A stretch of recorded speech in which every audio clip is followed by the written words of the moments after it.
And Dave, from where I sit and what I know of Dave, he doesn't mention. There's not a lot of things he's talked about more than once, and it's like the Patriots in this picture. So, as far as I know, Dave pizza, the Patriots, and the picture with this picture. Yeah. And Nate has 100% ruined it for him. Like it's like one of the only things Dave's ever loved.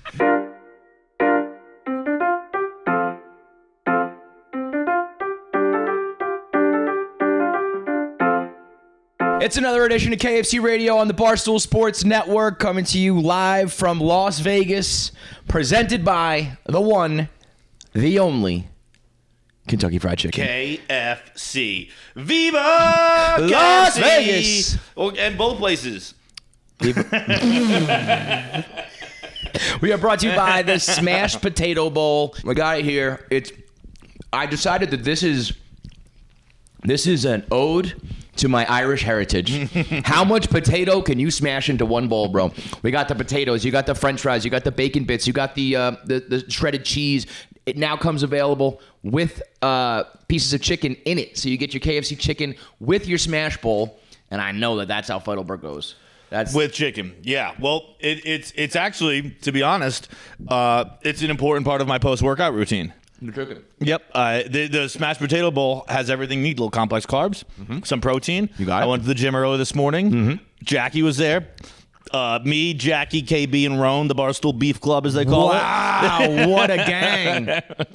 And afterwards, I was hungry.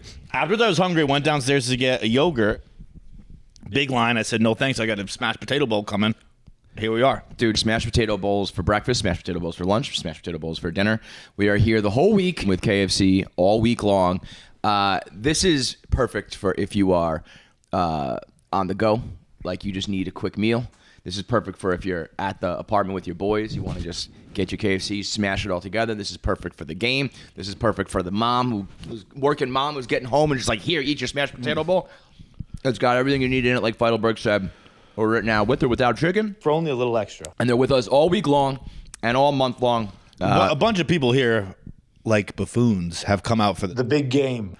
Not me. I'm here for the smashed potato bowl. They're missing the forest for the trees. Yeah.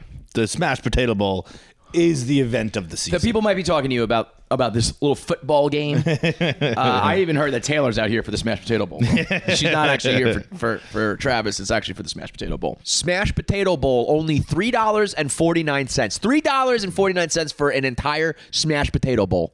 I can afford a lot of smashed potato bowls, and I'm going to get all of them. So, yeah, we're back here once again. Another content house. Another week in the hotels. It's like Kevin McAllister. Another night in the trenches. Here we go. It's always a good time out here. I feel like I thought that it was going to be a spectacle. I know we're here very, very early, but I feel like I was expecting there to be more stars and more like everything because of Vegas and the Super Bowl. And I guess we'll find out later in the week, but I even feel like leading up to it, I thought that an American Super Bowl in Las Vegas was going to be like the event of the century. Yeah. And I feel like it's just kind of at least building up to just be like another Super Bowl. I can't have an opinion yet. The airport was fine, but but I just mean like we're here. It's fucking Monday. Nothing's happening yet. So actually, the funny thing about I was surprised to see. I wanted to go to the U2 show. The U2 only is doing one show this week. I figured they'd do every night. That's what I mean. I thought everything was going to be in town. I thought everything was going to be Well, Vegas is, but I guess this is just Vegas all the time. So it's not like special for them. I don't care about Vegas, man. Well, Vegas is like someone read a book about fun and then built Vegas. Made it, yeah. Where like it doesn't, and this is obviously me personally speaking, it doesn't translate for me. It's like Vegas is like a super team where there's no team chemistry. Mm-hmm. I like that. I like that a lot. It's like it's got everything, but none of it works. Yeah. None of it gels. None of it meshes. It's like we got gambling, we got hookers, we got bars, we got clubs, they don't really have bars, at least not where I know. Maybe. Okay, so this is what I was gonna say. If you're a person who likes gambling, hookers, and clubs, it's the greatest place in the world. Yeah. So, and guess what, John? There's a lot of people who like gambling, hookers, and clubs. It's pretty much all the vices in one spot. When you are like us, don't gamble. When we do drink and party, we want to be in like a dive bar. Yeah. don't really care for like, pool parties and taking your shirt off in public and all that stuff. Is that on camera? We might need to have a permanent Jackie cam. I don't know how we're going to do this. We might need to just put her ass right in the middle so that when she does her weird things. That was crazy. That was insane, man. What was she doing? She had a bracelet. Can you reenact it? Fidgeting with her bracelet? I wasn't doing it, but it's not. Get it now. It's not gonna translate, but it was. You're just sitting there struggling with your bracelet for no reason in the middle of the show. Well, because like I'm not like I'm chilling right now. Like I should. But you think this is a good time to be like? It was. I'm like minding my own business right now. Like, don't worry about me. It wasn't like how dare Jackie distract me. It's more like, come on, Jackie, you can do this. No, then land the plane. Once I felt myself struggling, I was like, I am in direct eye shot of Sean right now, and I looked up and surely you. Yeah. Anyway, Sorry, go back to Vegas is, if you like Vegas, Vegas is awesome. If you don't like Vegas, Vegas sucks. And it sounds like a stupid statement, but it actually makes perfect sense when you think about it. It's like analytics. Where it's like, this is the best team right here possible. And it's like, well, guess what? I'm going to fucking blow them out in the playoffs. Yeah, it's like a 1 seed versus an 8 seed, right? Like, but the 8 seed is like a dive. If you gave me the choice of like a dive bar and like some gritty fucking, sawdust on the floor and throw me in a dive bar, east side, where you at? I'll have more fun than I will here. Yeah. And that it would be upset city for us. But again, there's a ton of people who do love it. Like, I'm just not the type who's going to go sit at a blackjack table for 10 hours. Well, we were talking about that last night. We walked through the casino quickly. First of all, casinos are way smaller than you think they are. Like every casino, because they're all like 1,000. That's all. It's just a hotel. The casino, every casino I've ever been to is like pretty tiny. I don't think I agree with that. I feel like the casinos in Vegas are very big. But like what's big? Like 20 roulette tables? 10? Oh, I don't know. I don't know I just feel like I thought when I was younger and hadn't been, I thought they were like multi-floor, huge productions. In my experience, and I don't have a ton of experience to be fair, they're like a handful of tables in the middle of the room, in the middle of the floor. We walked around the one last night. We did the full lap. That's not a big casino. I think we're going to the wrong casino. I don't think you've ever been in a real casino. Have you been to like the Bellagio and like that? Like those are big, I think. The Wynn. I've been to the Bellagio, I believe. I don't know, whatever. Yeah. But like if you get a table, one of the most fun things I've ever done was have an entire blackjack table with me and my friends, and it got hot, and you didn't have to worry about like not knowing what to do or pissing somebody off if you hit or stayed. And the dealer was kind of cool if you were like hit, and they'd be like, no, you don't want to do that. And they like, it wasn't for big money, but we all got excited. But that was one of those things like when you try to recreate it, it was like, I don't know, that first time that we all did it at the bachelor party, and it was good, it was fun, it was good. And then you try to do it again and again, and it kind of it's diminishing returns. Yeah. But if you know what you're doing on a craps table, I'm sure that's awesome. If you know how to play poker and you're doing like high stakes poker in Vegas, I'm sure the adrenaline and the potential win out is insane. But these guys who were like, my favorite is when they're like, you get free drinks, man. And it's like, I'm going to sit at this table for 10 fucking hours while the waitress comes around like maybe 4 times. And I've got to tip her enough that I should just be buying the fucking drinks myself. And I can also just afford the drinks. I don't need to sit here and gamble for no goddamn reason. It's like, you free drinks, but I lost $2,500 in 5 minutes. Awesome, man. So it's not not exactly ideal for the KFC. What do you like Vegas? Have you been to Vegas? Yeah. 6 times. I was going to say, because it's easy for you, right? Yeah. But Jack used to work here. Exactly. But I've never been here of age. So I've never taken a part of any gambling or anything. They're pretty strict. Wait, what with did you age do too, right? when you came here then? Well, soccer tournaments, 3 of them. I mean, when you're number 1 in the country. 12 and under. Yep, that's we right. heard about this in the car ride on the way home from the airport. And then formals, when fraternity, they'd bring me. So. That little eye roll, that little, they brought me. They brought your girl. And then 1 for WWE. Ah, yes. The greatest event of all time. Are you a Vegas type? No. No, but I love it. Like, I feel like in a past life, like again, I've never really taken a part of like anything here, but like. But you know the like clubs, like No, you've done. no. You know, I'm there's I'm other not like a club rat, but. Like, you're not going to go out tonight and just, like, do a bunch of Molly and party in the club and get bottles and shit. I mean, we'll see. I would like to put on record, I would like to do mushrooms this week. Not chocolate mushrooms. If anyone is a listener and they live in Vegas and they know how to get mushrooms, send the main account a DM. I would like to buy them Let's from make you. our illicit drug use official, please. Put it on the company-owned accounts, please. Thank you very much. What do you want to do, like go on the desert and shit? No. I want to host the Dozen halftime show. By the way, let's quickly. We're all over the place here. We got to settle in because there's just so much shit going on. But let's just make one thing very clear: the number one team in the country being the host of the halftime show is one of the most disrespectful things I've ever seen in my life, and I'm almost mad at you. Me? Why? It's a testament to how, I guess, cool the booze ponies are, but how like blasé they are. Like anyone else they would have like stamped their feet into the fucking tournament. They would have been like, we're the number one team in the country. We're playing in the fucking tournament, Jeff. Dude. And you guys are just like, it'll just be funny. That will be the halftime show. Although it is a good spot right now for you. On the flip side, you can't lose. Yeah. So you can go in there and talk all the shit you want and be like, we're better than you, we're better than you, we're better than you, we're better than you. And you don't have to worry about the possibility of losing. That's actually a good spot. Given the choice between playing in a trivia tournament or getting drunk, hosting a dozen show, a halftime show, high on mushrooms, wearing a unicorn costume, I'll take the latter. I don't have my unicorn costume yet, but I do have a plan to buy all of us unicorn costumes. I was going to say that the booze ponies in effect would be. I mean, but it is one of the more silly things. Like if they're again, the dozen has been running amok. It's been out of control. Put a tent on that circus, Jeff D'Lo. Get a fucking handle on your league, commissioner. So I guess it's very fitting right now that the best team in the country isn't even in the Vegas tournament, but that'll be a sure. I mean, forget about the teams playing. I just want to see the number one team in the country host and talk that shit. There was almost a chance that John wasn't even gonna be here. We flew out separately, and I was talking to John. I was like, when do you get in?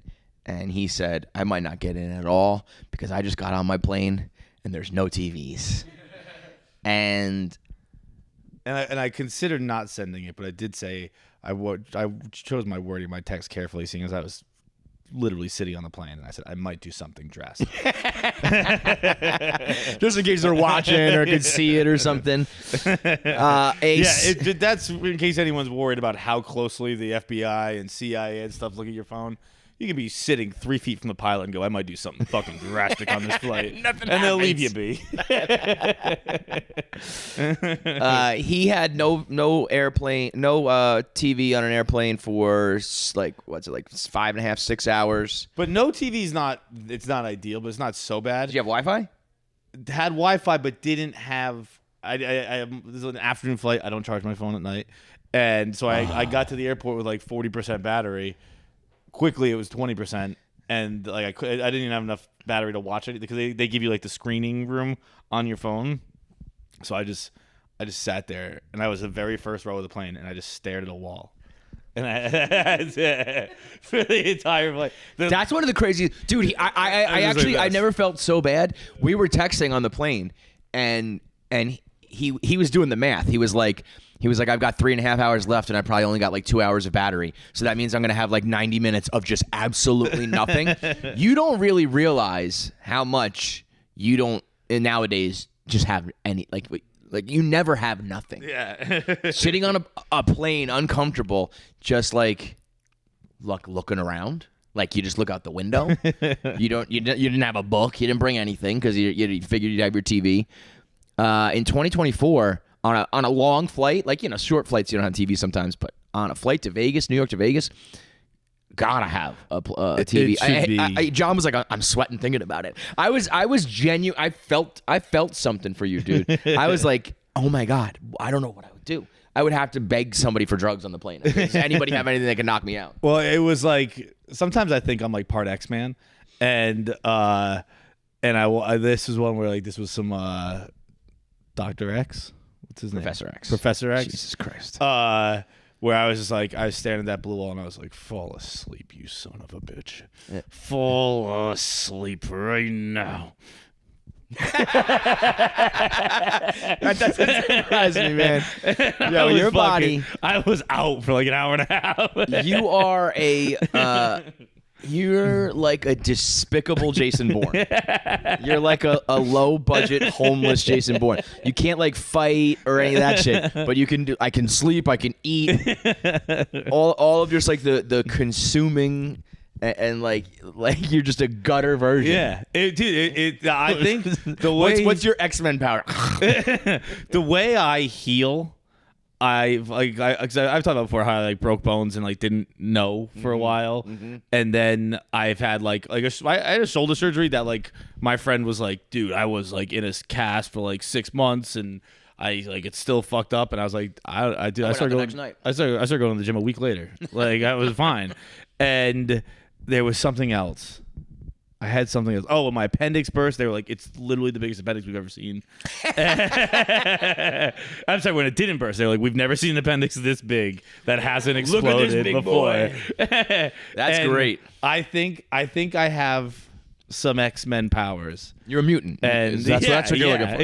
You're a part mutant. But like you're a mutant in like the truest form of the word. Yeah. When people go, oh, that guy's a mutant.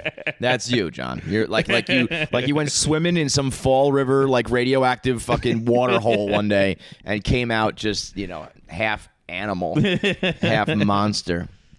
I thought I was gonna have Crazy Plane Lady 2.0. The reason I said all that is because I didn't think it until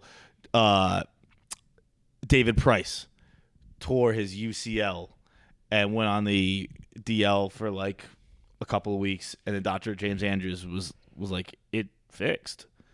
And the Dr. James Andrews was like, I've never seen this happen before. He's like an X-Man. And I was like, that would happen to me. That's me.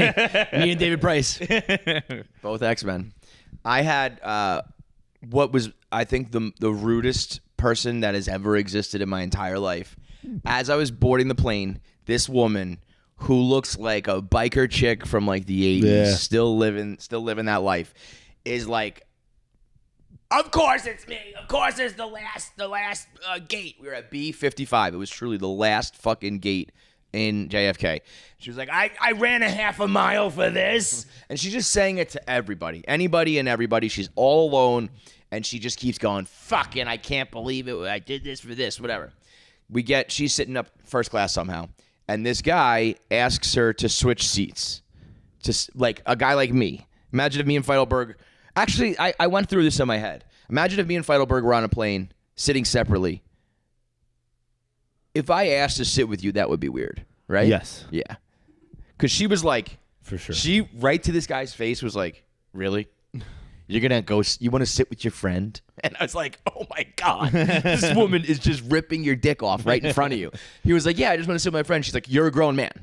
And you want to just sit with your friend? We do this all the time, you and I. Yeah. Like, well, we do it and don't do it. So like, we sit separately. That's what made me think, because in the moment, I was like, I mean, whatever. Like, guy just wants to sit with his friend. What's the fucking difference? And then I was like, wait a minute. No, I'm right. She's right. I'm with her.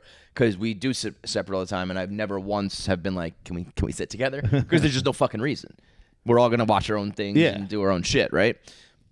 But God bless the poor woman who was sitting in that row, because she did switch with the guy, and this woman talked for 6 straight hours. I have video of her getting on the plane talking. I have video of her when we're sitting down talking. I have video of her as we were landing talking the whole fucking time. And this girl sitting next to her just entertained. She just put up with her and was kind of like, either putting on a show or enjoying it, just laughing and chit-chatting, small talk. This woman goes, yeah, you're gonna hate me. I'm so annoying, I know, but don't worry. She goes, I'm gonna drink a bunch and take some Valium. It'll be totally fine. And I don't know if the Valium never came. I don't know if she's just a mutant like John. She powered through. I watched her drink several vodka drinks, and I don't know if the Valium never took, but she babbled and yelled for 5.5 straight fucking hours. I've never seen anything more rude in my life. I was like, this is a insane display of lacking social cues. It was at that, and Chris Sims was on my plane. Chris Sims and Matthew Berry. And as I walked on the plane, some guy did not know who Chris Sims was, and I don't think he was happy about it. Really? He was like, I walked into like halfway through the conversation, and I just heard him say to Chris Sims, right? He's the one on TV, right? Yeah. Yeah. Well, there's Phil and Chris. Chris is the younger one. Chris, Right. There's a Matt Sims though, right? But he never he's not in the industry anymore. Yeah. Right? So this guy goes, "Oh, so are you in the industry?" And I heard him go, "You're gonna have to look it up for yourself, pal." No way. Like, oh fuck! So that means as they sat down, they were probably talking about football, and he didn't know that he played, and then he was probably talking about being on TV, and he didn't know it was on TV, and he's like, "You gotta look it up for yourself, pal." And I was like, "Oh, that sounds. that hurts." That whole story sounds exactly like what I picture Chris Sims to be like. Whereas I had Bill Cowher on my flight, Oh yeah? and we both just went, and that was it. Were you sitting next to him? No. I got But- I got to get something in my bag and saw him. He's such a good. Yeah, I was like, Just I don't know if it's the jaw, but just a like, good. I recognize you, dude. I'm not saying he was returning that. He was just nodding back at a Maybe person. he's an out of order fan. You never know. You never know. But I was just like, yo, I know who you are, and he was like, Respect. thank you. Respect. Yeah. So I had and then my actual seat, like the ass part of my seat. I think it was like broken. It didn't have any cushion. I sat on like a metal fucking chair that had like the leather on it, but there was no cushion. So I had a drunk like pill popper who would talk the whole time while I sat on a metal chair. But I did have my TV and like the little pod. And John had no TV and a dying phone. which would you, if you had to pick one of those, which would you pick?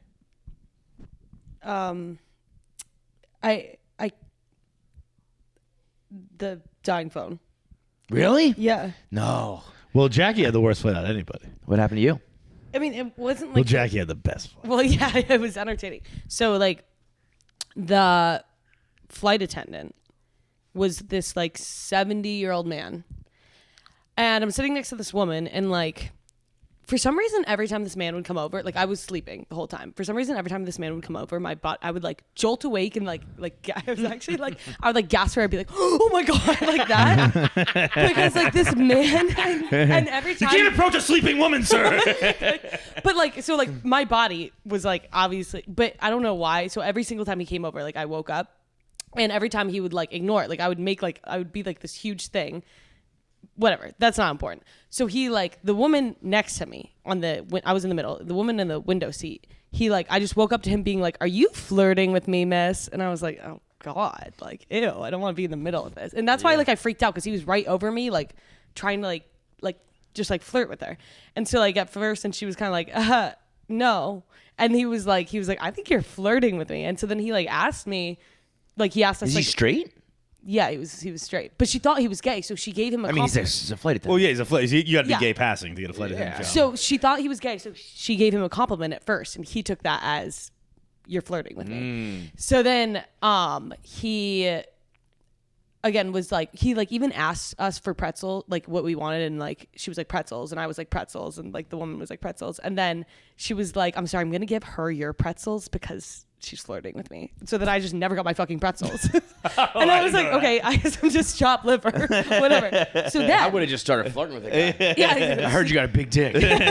Give me my pretzels. so then he keeps coming back, and every time it's also like this whole thing where for some reason, like, and every time he's like ignoring me, being like, sorry, anyways, and like flirting with her, and like, This whatever. guy's just trying to get his rocks off, and there's this dying girl and just keeps gasping for air every time he's trying to kick game. At one point I asked for, like, because then after, like, the pretzels, he was like, did you want anything? And I was like, oh, I guess actually, do you have almonds? Because I was, like, pretty hungry. And then he just gave me, like, loose like napkin handful full of almonds? loose almonds. It was so weird, and I was like, Just from a sweaty palm. Yeah, I was like- Here you go. and the only reason he gave it to me Bro, is that's 'cause like collected from the previous plane, like on the floor. it was like from first class. The only reason he gave it to me was like because he just wanted to like, and he was just like here and just like handed me like a napkin full of loose almonds, and I was like, okay, all right. And then he went to Jaden, go didn't flirt you? with the girl.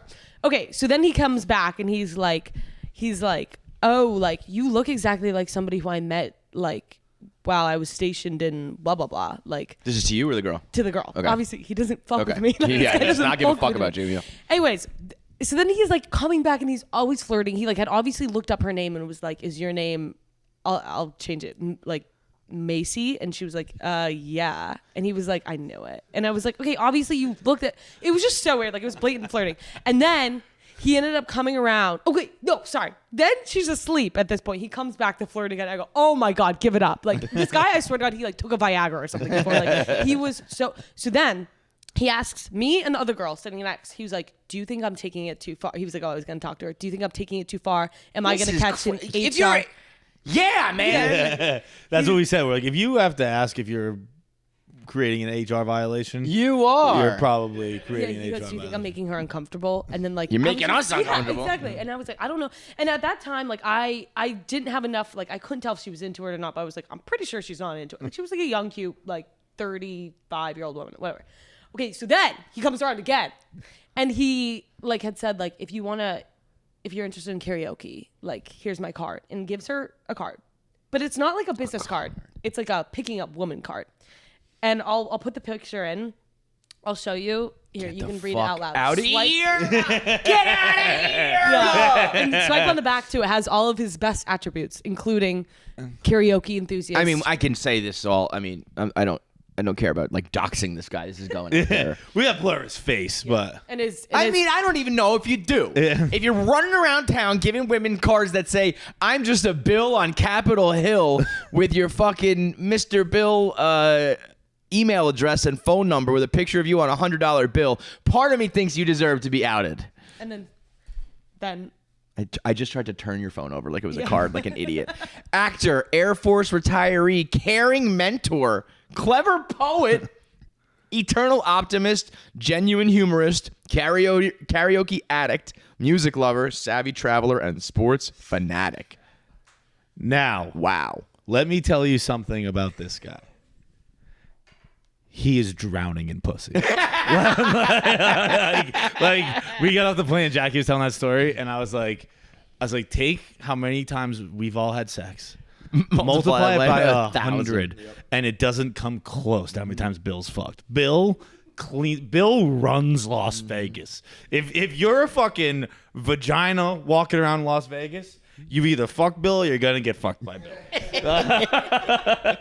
It is a foregone conclusion. Like, dude, because there are so many women and so many people who like that's like you know, people coming to Vegas from like Alabama. That's their people dream. Go home and like, dude, I fucked a magician from Alabama. But he's also, I mean, he's just not necessarily just Las Vegas. He's on the plane, right? He's all over. I would imagine since he said I'm just a Bill on Capitol Hill, I feel like he's DC. Oh, he's DC based.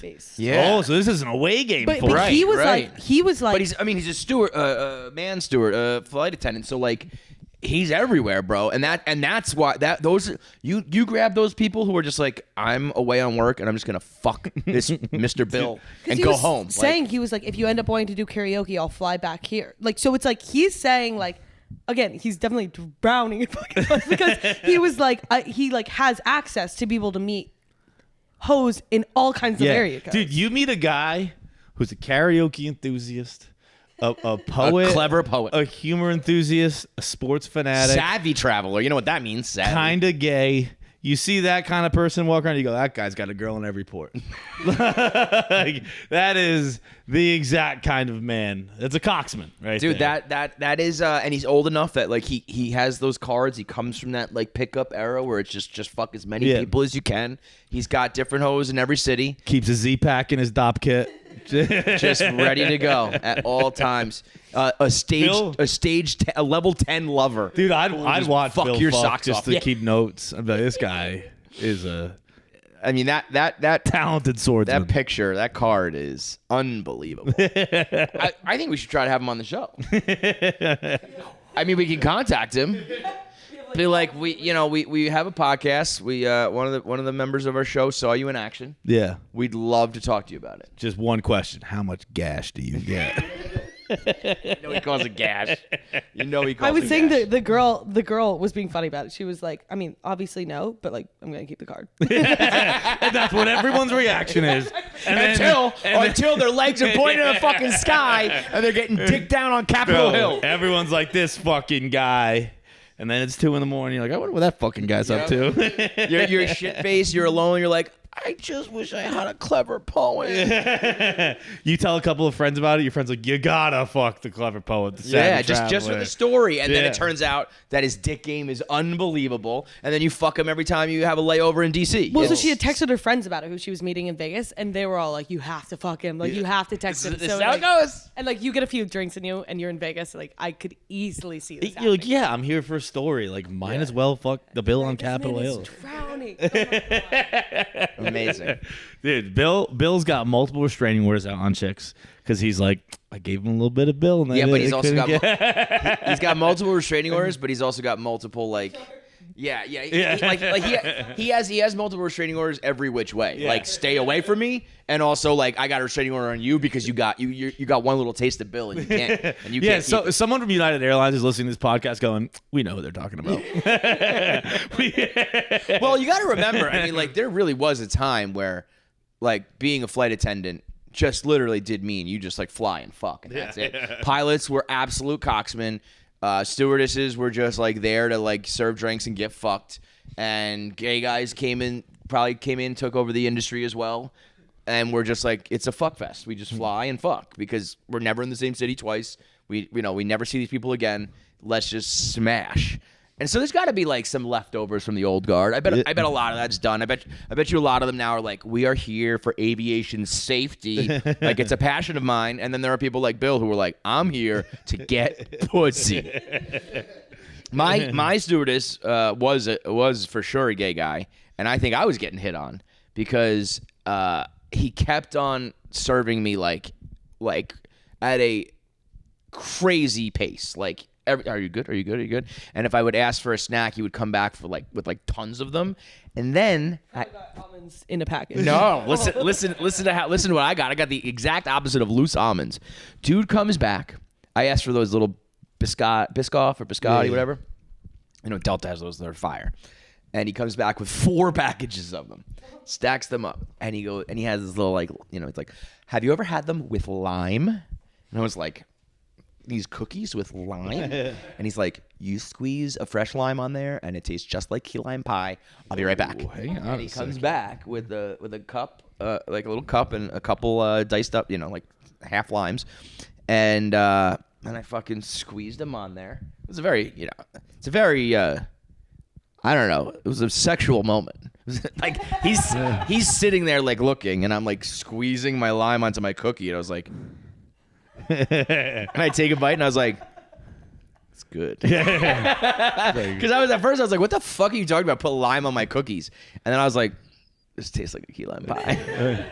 And we're both erect right now, right? Just to check. I don't have to hide my dick, right? Yours is hard also? This isn't just me, right? So, you want to go fuck real quick?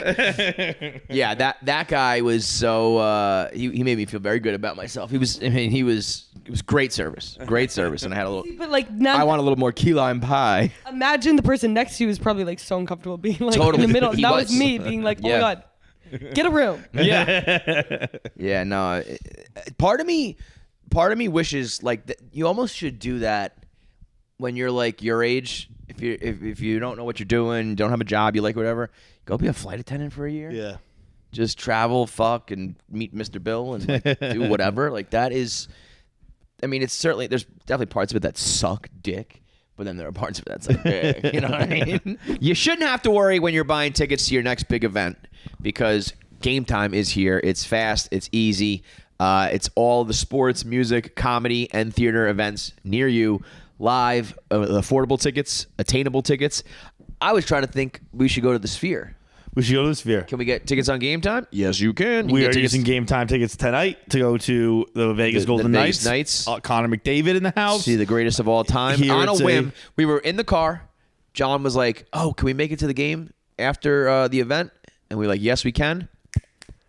4 tickets later, we're gonna go see Connor McDavid and the Knights. It was insanely fast. And you get the best price guaranteed available because they have up-to-the-minute technology that shows you any secondary prices that are falling as the game approaches. Maybe there's still some availability. Maybe the demand changes. Whatever it is, the price drops, and you can get in, and you can get a guaranteed ticket. No fakes, no phonies, no frauds. All just the most affordable tickets on the planet Earth.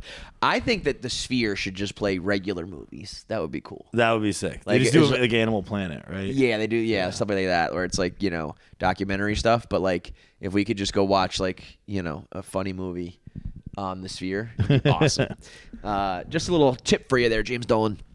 But whether you're going to the Sphere or the Knights or you're going to see comedy, you're going to see Broadway like John and Kelly are doing all the time, Game Time is for you. Last minute tickets, flash deals, zone deals, all easy to find. Every ticket, every kind in your area. Take the guesswork out of buying tickets with Game Time. Download the Game Time app, create an account, and use code KFC for $20 off your first purchase. Terms apply. Again, create an account, redeem code KFC for $20 off. Download Game Time today. Last minute tickets, lowest price guaranteed.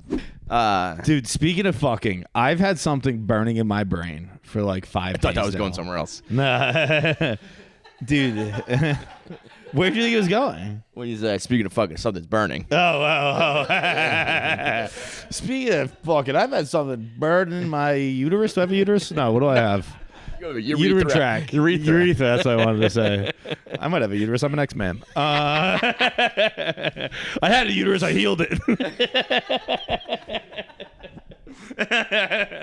What an idiot. The Colin Cowherd had a speech last week that went pretty viral about Taylor Swift. I missed it. I didn't see this. It was good. It was him breaking down, being like, "You guys are fucking losers." Like, Yeah. Like It's- the fans being like, this is yeah, bad. he's like, it's not an escape for you. It's fucking 18 minutes of football, 4 hours of commercial.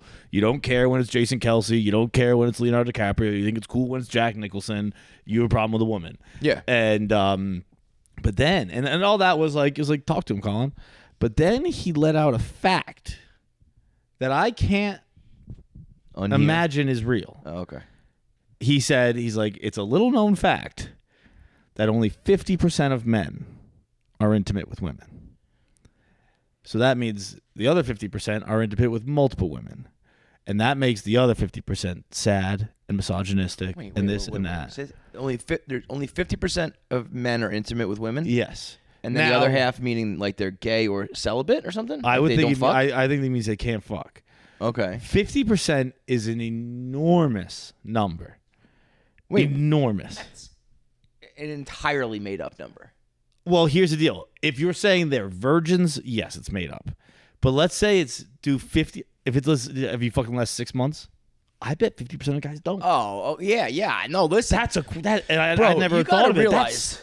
Okay, here. First of all, you got to take a certain age, right? Like obviously younger, you're not doing it. Older, you're not doing it really. So already you're chopping down a big chunk of society. Take like all of the seriously morbidly obese people. They're out. They're out. They're out. Because think about it. If you're morbidly obese, you're not fucking skinny people. And if the only people left for you are morbidly obese, it ain't working. Morbidly obese can't fuck morbidly obese. I would imagine they can. I do not think, bro. I've recently watched Jurassic Park every night in a row for 6 nights. Life finds a way. I mean, you're gonna tell me that a probably like a 4-inch penis can find its way through like, how big's your waist? 41 inches?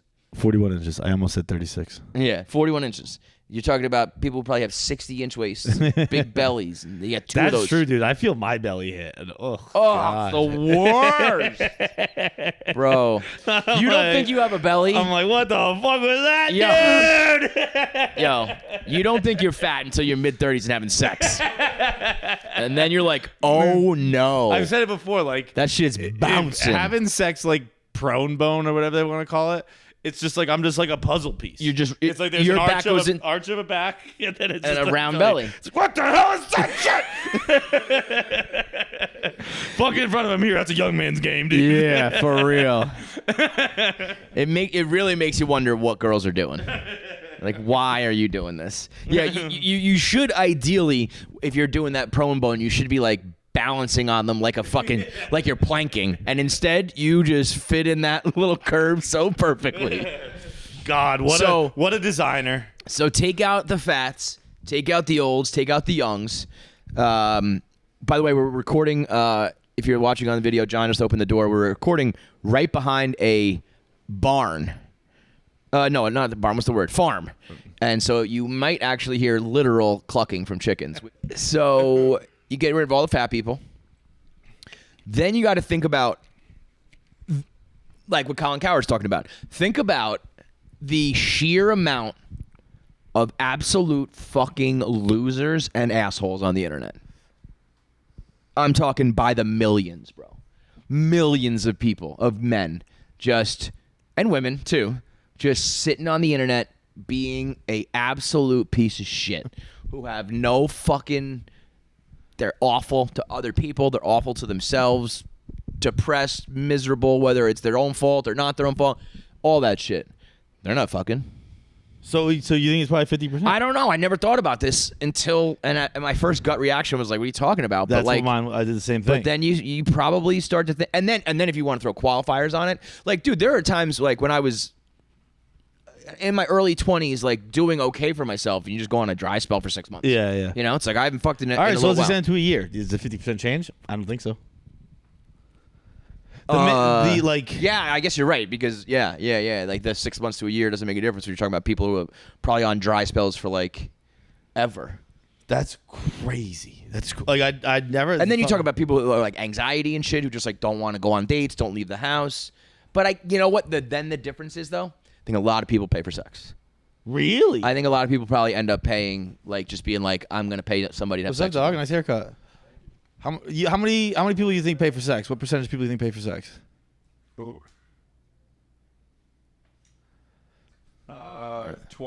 20%. That's a high number. That's what I'm saying. All right. That's what I'm saying. I think that there's probably a lot of guys who are just like, this is never gonna happen for me, or it's gonna take a really long time, and I don't want. If I do, I have to like try and all this shit, or I could just pay for it and get it over with. I don't think I've ever known someone like that. Like I've known people. I have friends who have gotten hookers before. Never anyone who like I regularly have paid for sex.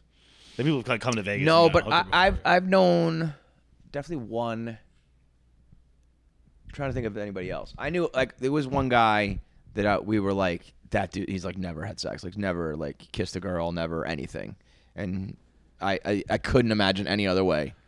And it wasn't like he was a small guy. It wasn't like fat or anything. He was just like small. He was not very pleasant, and it was almost like you deserve to not have sex. Like, it's like you're an unpleasant person. You know what I mean? So it wasn't like, oh, we feel bad for him. It was like, yeah, of course no one's ever gonna have sex with this guy. He's a fucking jerk. But we, I don't know. We just kind of like, you hear almost like in like movie storylines where it's like the friends pay for the guy to get a hooker because they want their friend to like. Yeah. And this was like, no. No. But I would imagine there's quite a bit of that going on. Jeez, but I also then don't depressing. count that. Huh? Then I also don't count that. You're not having sex. Yeah. That's cheating. This performance enhancing drugs is paying a hooker.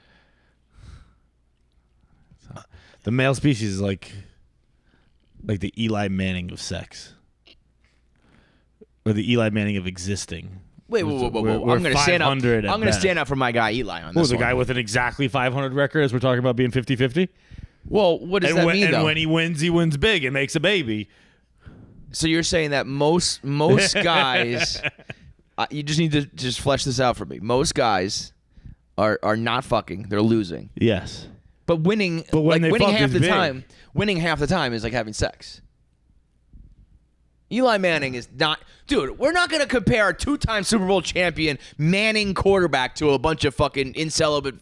I'm not comparing. I'm saying the team, the team as a whole, the men. Okay. Men are Eli Manning of this planet. The men Where, are the like, Eli Manning of this planet. half the Because time, we're it's a just- fucking nightmare. Oh, okay. Half the time, Got it. you're winning the Super Bowl. Got it. Yeah. Yes, that is true.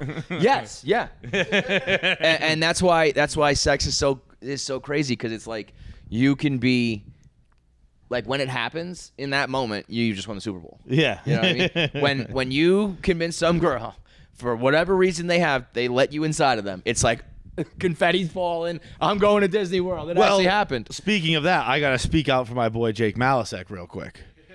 Malasek's been getting roasted online. What happened? Malasek said that he has no interest in talking to women at bars. And I don't know who this is. Malasek? Yeah. He, I don't really know what he does. He's a producer of some sort. Social. I thought you were talking about like a celebrity or something. No, I was like, I don't think I know the name. No. Yes. Okay, I know that, Jake. Yeah.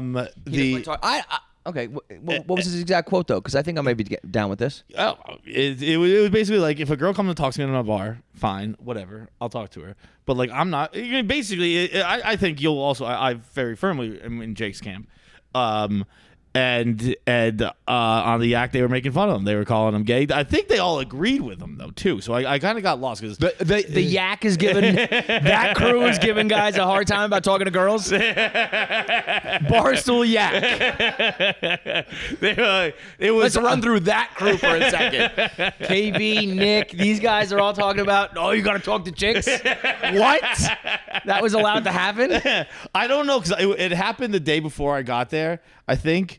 And it was like, and they were explaining it, and I was like, no, I agree with Jake. And then, but at one point they were like, no, we all do. But I was like, then why are we calling him gay? And I got confused. Well, we're all gay. Yeah. I mean, this is what we talked about a few months ago. But Barstool Maine posted it, and I think he was talking. I think he was saying he was getting it pretty good. Well, yeah. Listen, it's not when you pose it as I don't like talking to girls. People are gonna be like, you're fucking lame. Yeah. But in reality, like, he is our king. If Jake's our king. If you go to a bar, like, and you go home with a girl, you're scratching your lottery ticket, and you're winning $20. Right. If you don't go home from the bar and you don't go home with a girl, you could hit a 10 milli. Right. They could have a crazy ass night. Well, what, you get some pussy? Bill gets tons of pussy, and look at him. I would say it's more like this. I would say you go home with a girl, you scratch the lottery ticket, like 90% of the time you're getting $20 or like your money back. You're getting like $3. But there's also like the $10 million slot with the chick. Yeah. But the fellas, you're hitting. Yeah, you're hitting every time. Yeah, but you're not like unless something crazy happens. Nah, dude, you're just sitting there telling stories. What do you think happens more frequently? A amazing, like, memorable night with the fellas that's like truly not just like, you know, we were telling jokes, it was funny, like something wild and fun and super memorable happens, or you like bring home the chick who's like, you know, way out of your league and you're like, holy shit, I can't believe this happened, and then like she fucks your socks off. But even that, I would take what? We're just telling stories and having fun over. Also can have fun with women. What? Yeah. Oh, yeah. Settle down. That was our line. Neverland here. We're still within the bounds of reality, Jackie. But I'm so awkward with sex work. I'm just like, this is weird. Now what do we do? He's such a liar about this shit. He's, you know, you talk about your fat belly sticking in the curve and everything. You know, you're not as asexual as you make it sound. I think if you were just a listener to the show, you'd be like, John has never had sex. I've had sex. Hey, don't get me wrong. Don't get me wrong. I fucking fuck, dude. But I just like sitting with the boys more. I think the boys is like you're scratching the tickets and it's like $250, $500, $700. Oh my god, hey, this is awesome. This is so much fun. And then the girl is like, you make your money back, but there's also the chance of like the jackpot. Can I tell you something I just thought of? I think when I go home with a girl, I'm like, you're just using me for my penis. Like I think I did heal that uterus in my womb, and I still I have those I'm like, she just wants to fuck. She just wants some dick. I guess I'll give you dick. Fine. You know who likes me for me? The boys. What was the phrase you said? I healed my uterus in my womb. What does that even mean? What does that even mean? I healed the uterus in my womb. All right, here, fine. Picture a big old uterus, right? I don't think he knows at all. And picture in clothes and real tight. The uterus is closed. I don't think you have any idea what a uterus is. Describe what you think a uterus What is it? What do you think a uterus is? The Texas Longhorns mascot. I don't. What? Well, that's the female reproductive system. The uterus is in there somewhere. Oh, okay. Yeah. What do you think a uterus does? Well, you got me there. Just think about the thing. This may be why the booze ponies aren't playing in the trivia. For our niche category, female anatomy. I would say the uterus is where eggs go to mate with sperm. I think you're not wrong. Okay. I think that's where the baby grows. So it's probably where that first thing that happened. No, where does the egg start? Where does the sperm hit the egg? The ovaries are where the eggs are. Right. Yeah, where do they meet? But it's okay. This sounds First of all, you looked it up. No, I'm not gonna lie. I don't know what it is. All I know is it causes me fucking pain. So it's I would imagine. Not me. I healed it. Yeah, exactly. You should try that. Wait, I fixed my uterus. Ovary, the uterus. I honestly don't. You know what? I don't know what uterus is. All right, I'll throw in a quick Google. What's a uterus? We'll make it a little sex educational. I'm almost positive the uterus is where the baby Hey grows. Siri, what's a uterus? The head of the. Oh, is it? The head? We're not talking about penises, Jackie. What's going on here? No, like the head of the Longhorns. Oh, okay. We're back to the Texas Longhorns mascot. This is a lot of words. It's a pear-shaped muscular organ. You're right. The baby goes. In the uterus. Yeah. Listen, I keep saying I'm pretty positive because I fucking know. You've had kids. Yeah. But I just don't know if that's where the actual fertilization happens. But it would make sense. The uterus hosts and nourishes the embryo and fetus until delivery. So that's probably where they meet. That's what I would think. Yeah. All right. So I fucking nailed it. Yeah. I was gonna say you nailed it. So you know why? You have sex, bro. Get up in that uterus. Oh man, this show is off the fucking rails. All right. While we're talking about pussy, you ever heard of a Purewick? Bro, I fell asleep. A Purewick. I was staying in a hotel. Liam's I'm out. Huh? Liam's I'm out. Hey, wait, you might be interested in this, Liam. Not the camera, but you. I'm kidding. You wouldn't. You'll have no one. Say this word again. Purewick. A Purewick. So I fell asleep. We were staying in Chicago. I stayed at a hotel. No movie channel. So I just had some random channel on. Real quick aside. The last 4 or 5 hotels I've been in, the movie channels just don't work. Figure it out.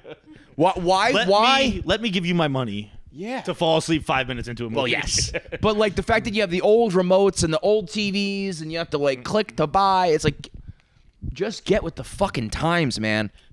Sorry, continue. So I was just had on TBS or whatever, some channel, and in the morning 3 a.m. those become infomercial kind of deals, and I woke up to an infomercial. I have not Googled it until this moment because I guess I'm gonna say what I think it is before I look it up, because I was in, I was sleepy mode, whatever. It was women advertise who are older women who were do you sometimes pee at night?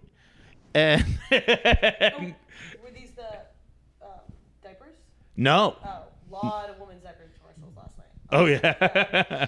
This was a watching. and it's just old women sitting there I can't get up to pee. So what did I do? I got the Purewick. And then it showed this thing where it looked like a dehumidifier, right? And it's got a cord. I've invented this before. And then at the end of the cord is It's like a cup? No, a longer microphone-looking thing that kind of had some I've invented this before. towel substance type deal on it. You're slapping on your pussy? So I think you put it inside you. Purewick? Yeah. The BD Purewick? I'll know it when I see it. Yeah, urinary incontinence. Yeah. Sets start at $524. See if you can get a picture of her. I mean, there's the fact that there's no picture of it means 50 million people. Yeah, these are female external catheters, bro. Wait. I don't know even how I would stick something up. Yeah. So I thought again. It looks like a blender. It looks You like just wake up with a cup of. Just slap this on your pussy. Wait, so you put it, but doesn't it look like it goes in? I got to see Yeah. more of the. It looks like it goes in. But I don't think that there's like a way to. I mean, I've never even thought of sticking anything. Just sticking a pee-hole. towel in your pussy. Because Because it's I not. can't No, it's stop not the pissing. vagina. Let me If roll it's the it. vagina, then yeah. No, but like, I don't think you put. the pee. Like, I don't think you put something in your hole. But Yeah. it looks like where does that thing go? Then? I don't know how female catheters really work. I don't like this. Paz looked for Paz half a came over second. and then I don't walked like away. this. What am I doing? Purewick catheter. Separate legs, buttocks, and labia. Whoa. Face the gauze towards your loved one. Oh yeah, no, you're right. This is I thought it would be something more like a flat thing that. Oh wait, I think it's a huge pad. So it just like wrings out your pad.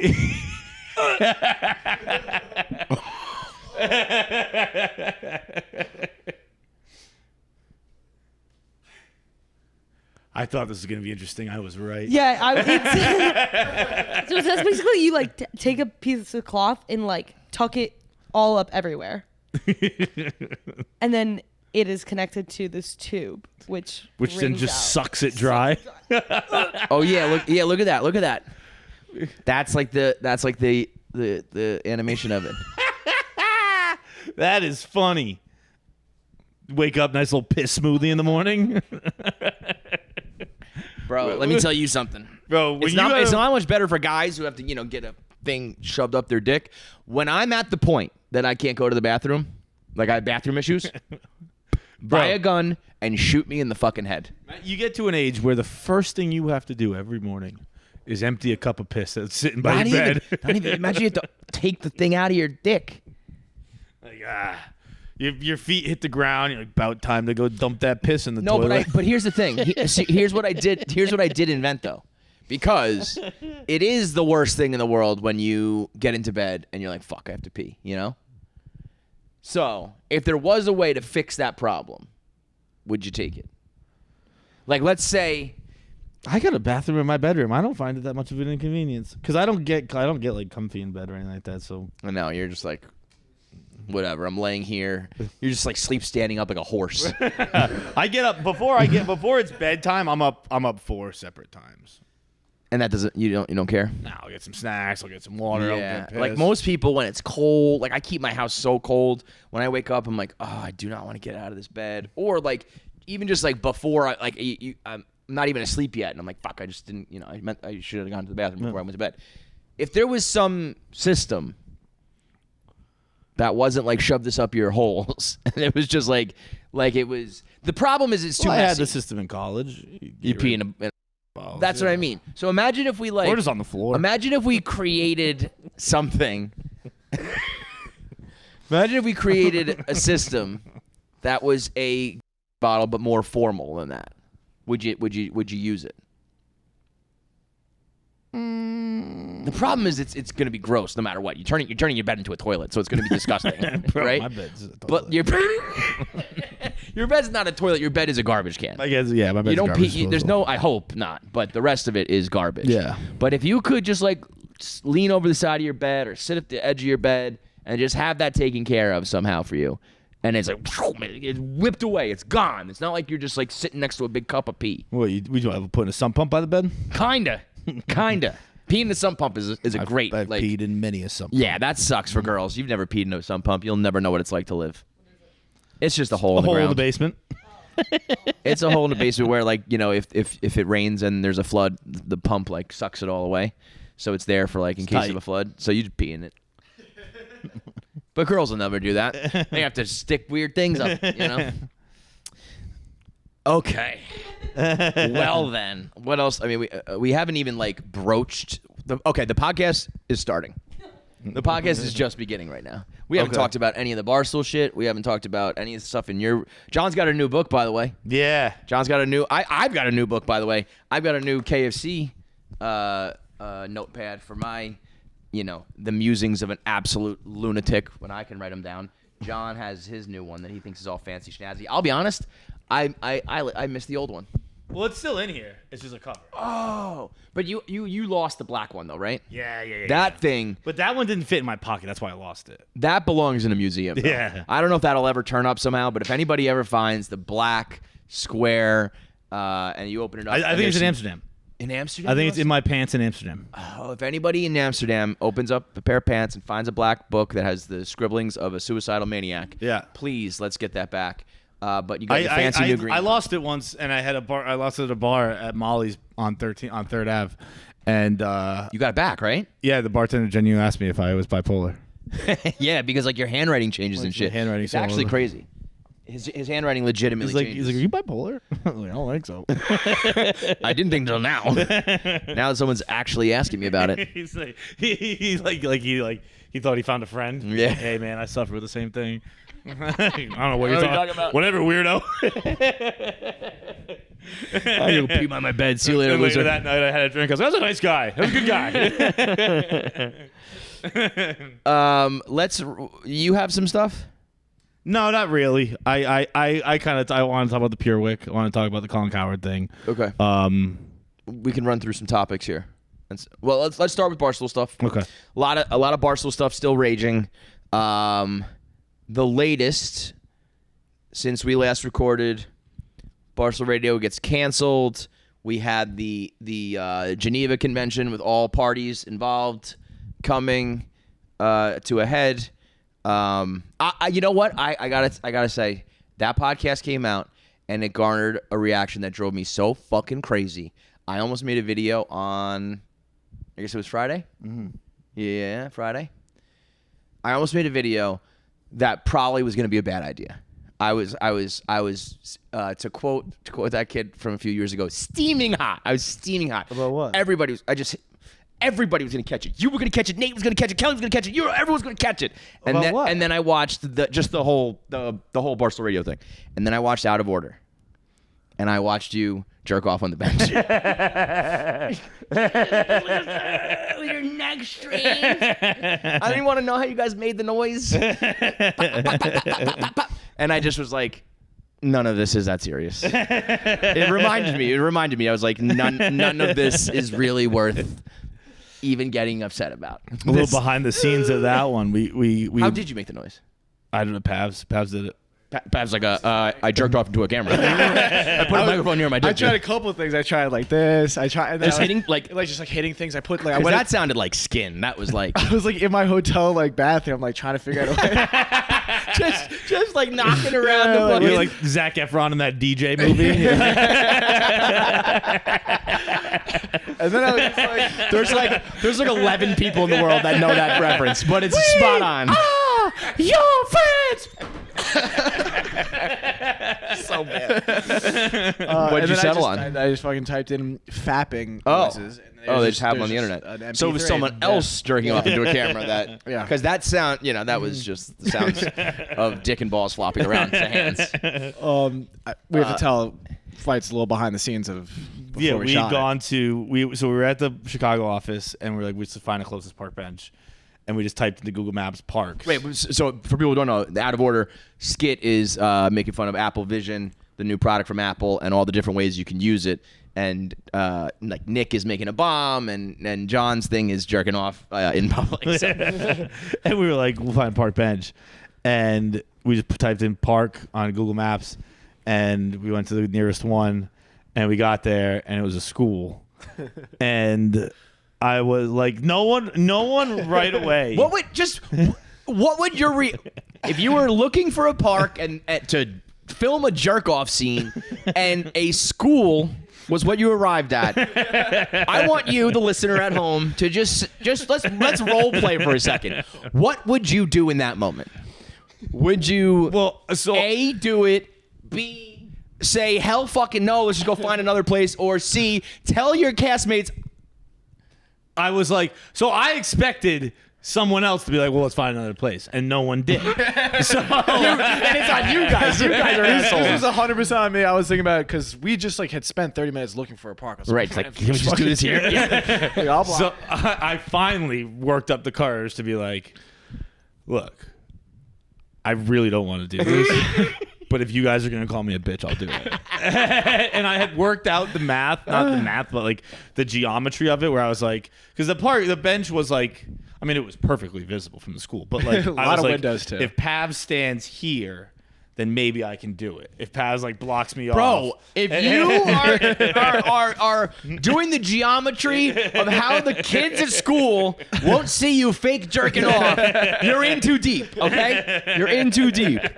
Just go somewhere else. And luckily, we found another park. We started walking to another park, and then we saw a bus bench on the way. We're like, let's do it here. I mean, it's a shame you were in. I mean, if you're in New York, you could just fucking just do it. Yeah. Just, like, you just find a homeless person who's actually doing it. Hey man, you mind wearing these goggles for a second? We just need to film this fucking skit while you jerk off. Well, Ken Jack did that. Ken Jack took the video of me and put it out, and a lot of people took it. A lot of people took it really seriously. Ken Jack took the video and tweeted like at NYC 311gov and was like, "We need to clean up our streets." And a lot of people were like, "This is disgusting." That even by New York standards, a guy with like the goggles on, doing it so passionately, even by New York standards, that was a lot. God damn, that was so fucking funny though. KFC Radio is sponsored by Betterhelp. A common misconception about relationships is that they have to be easy to be right. Sometimes the best ones happen when both people put in a little bit of work to make them great. Therapy can be a place to work through the challenges you face in all of your relationships, whether you're talking about friends, work, significant others, or anyone. Anytime you can sit down and talk out your problems with somebody, whether it's work, whether it's family, whether it's romantic, it's always better to get your feelings out, get your thoughts out. And the best place to do that, and the easiest place to do that, is BetterHelp. It's not easy to grab a friend or a significant other and schedule time that works for both of you to go to a doctor's office and sit in the waiting room and sit down with them. But what you can do is easily hop on your computer, hop on your phone. They have a very easy, flexible, and convenient schedule that is entirely online. All you got to do is fill out a brief questionnaire and match it to get matched with a licensed therapist. You switch therapists anytime for no additional charge. So become your own soulmate, whether you're looking for one or not. Visit BetterHelp.com/KFC to get 10% off your first month. That's BetterHelp, HELP.com/KFC. But so anyway, so Barstool Radio's canceled, and everybody, we were waiting to see whether Nate Dogg Fridays was going to take place. Yes. Which was also canceled. How was that canceled? Publicly? Privately? I don't know. Because I didn't see like a video or anything from Dave, but I just saw Nate say Nate Dogg Fridays has been canceled. That's all I saw. Now, here's my thing. Unless Dave said to Nate, "You are not allowed to do this," which may be the case, I don't know. He can't cancel your show. He can stop you from putting it on the Barstool main account. Yeah. That's what we're talking about here, access to the Barstool main account. But I'll tell you right now, the Barstool main account doesn't really mean anything because the Barstool audience has 100,000 core fans that go watch anything, anywhere. When we need to take Surviving Barstool and put it on pay-per-view, 100,000 people go over there and do it. We're on Rumble. They go over there, watch it now there. If Nate wanted to just make his own channel, there was enough drama and enough talk that I think maybe not 100, but maybe 50 of them right away would just go watch him on a Nate Dogg Rumble channel, whatever he wants to call it, Nate Dogg Fridays, Nate, whatever. So unless Dave said, like, sit down with the boss, hey, you're the editor, get back to editing, shut the fuck up, we're not doing this anymore, then I'm on Nate's back. Like, why didn't you do it? Yeah. Because, what are you talking about? Dave's never like told me I can or can't. Dave's never told us what to do and not to do. You just do. You just go do it. And so if you really think that and he did his whiteboard video, which I think probably did well with views, and I think was funny. It's so funny when he was doing steal my glitter, steal my glitter. Like that. I don't know if the fans understand. They don't, because the picture is so like us. that. As far as I know, like it was one of Dave's more prized possessions. Right. Like it was brought up every single meeting since we moved to New York. It's a picture. It's a painting that Dave got to hang in his office of a man behind a big golden star, and he's pouring out of like a pitcher golden stardust into the star. And Dave always said, this is symbolic of Barstool. You get out, you get out what you put into it. Yeah. It was like the first piece of art Dave ever saw. Yes. Where he was like, this is deep. Yeah, like He's like, is this symbolism? And he brought it up every meeting 100 times. to the point where like it was for like a decade. Amongst the riffraff before every meeting. There would be whispers. Is he gonna bring it up? Over under. How many references to the star painting are you gonna get? And Dave, he from where I sit and what I know of Dave, he doesn't mention. There's not a lot of things he's talked about more than once, and it's like the Patriots in this picture. So as far as I know, Dave Pizza, is the Patriots, obsessed and the picture with this picture. Yeah. And Nate has 100% ruined it for him. Like it's like one of the only things Dave's ever loved, and Nate has absolutely ruined it. Simply by embracing it, simply by being like, "Hey, I agree with your message. I agree with the symbolism. Can you leave a little glitter in there for me, dude?" When Nate, he can never look at it the same ever again. Anytime Nate's doing the shtick, he's holding a microphone. And he's doing the shoveling at the same time. So he's like this. You're stealing my glitter. You're taking my glitter out. You're putting it in your pockets. But so I don't know whether that, what's the case there? Because it's like now it's back to being on you, where your problem is that you just don't want to do it for a video channel that has 0 subscribers. Yeah. Well, that's on you, buddy. Right. And a lot of the shit he's complaining about is like, yeah, man, welcome to fucking doing content. It's not fucking easy. There's a lot of bullshit. And, maybe you haven't done much of it, but this is how it goes.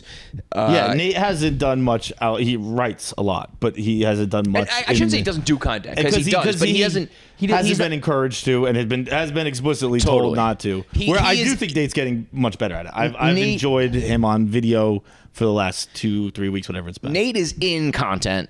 He has not necessarily been like the creator of content. Yes. You know what I mean? Because he's been in a ton of videos.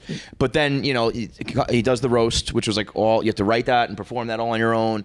All these things start to come around. So I do agree that he's gotten better. I also, unfortunately, what sucks for him is he has it's a very uphill battle for him, because the reputation for many, many years prior to that was like, he's not good. Because Dave said it all the time, and he had a couple moments that weren't good. So it was like he's got to like turn the tides of the audience. But when the people see him, I think they do. I think they go like, "Whoa, that was electric." Mm-hmm. It's just a matter of doing it, and also it does suck when like Dave does not recognize how much power he has every time he's just like.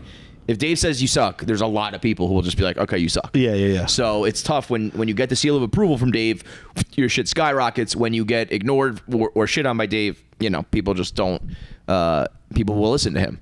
So now, no Nate Dogg Friday. Barstool Tate has been hired full time, right? Mm-hmm. And...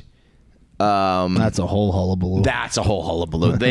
They do not like that, because Barstool Tate or Ohio's Tate is getting all the riffraff love, all of the commenter love, all of the Redditor love, all of the. Which was funny in like Nate's in his video where he's like, he's just doing this because he likes the attention, and it's like, yeah. He's like, can you believe that? Yeah, I can believe it. No fucking kidding. Now, I will say that I think the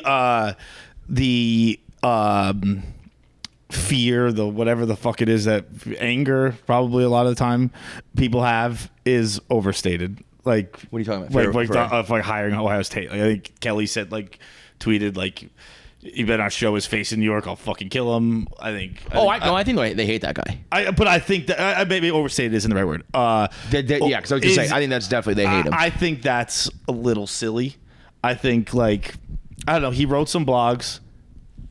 Whatever. Who fucking cares? Dude, he's a shit star. He's a pot stirrer. He's playing to the masses, or not even the masses, but like, because I don't know how many people it is, but he's playing to the what do they call it, the vocal minority or whatever, and people don't like that. Right. And it is like, yeah, I have, like, I feel like at least I definitely did it when I first came to Barstool.